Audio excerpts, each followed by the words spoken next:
Wildcats are on the verge of winning the biggest football game in their school's history. Arizona's 16-3 upset over #1 ranked Washington back in 1992, ending the Huskies' 22-game winning streak, went down as arguably one of the most memorable moments in Coach Dick Tomey's more than a decade-long career as U of A's head football coach.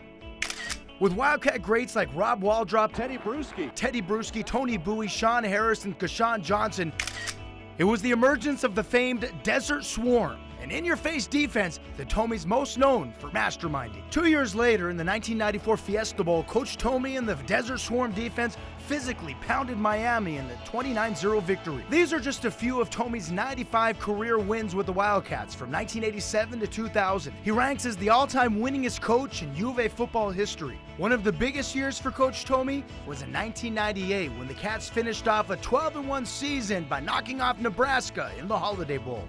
A great time for me, from Coach Tomey giving us that opportunity. Current Desert View High School football coach Robert Bonillas, the Nogales native, was a mainstay on that second edition of the Desert Swarm. You always have that, I wish it could have been more and more, but at least every time that we spoke, he'd hug you, he'd kiss you, he would tell you how much he cared about you.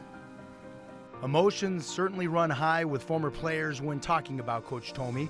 The same goes for Pueblo High School's athletic director and head football coach Brandon Sanders, who also suited up for Dick Tomey's famous Desert Swarm.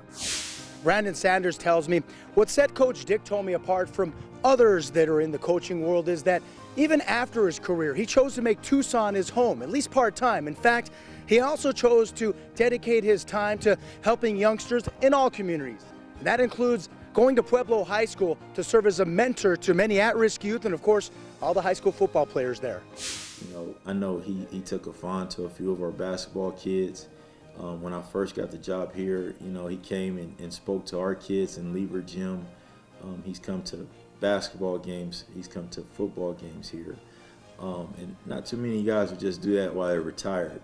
But Coach Tomey did. In fact, he doubled down on his dedication to Tucson's youth when I chatted with him 2 years ago. Well, I just take it very seriously when you get a chance to talk to young people who are the leaders of the future in the community. And I think football is a great training ground for that. And football players that have done a great job with their grades are especially appropriate for that role, because I think it just takes a lot of want to, and you have to overcome a lot of things with the time demands that football takes. Overcoming the odds, something Tomey did on the field with the Wildcats and in the community as a symbol of the person we all came to know, making the U of A and Tucson as a whole rock solid.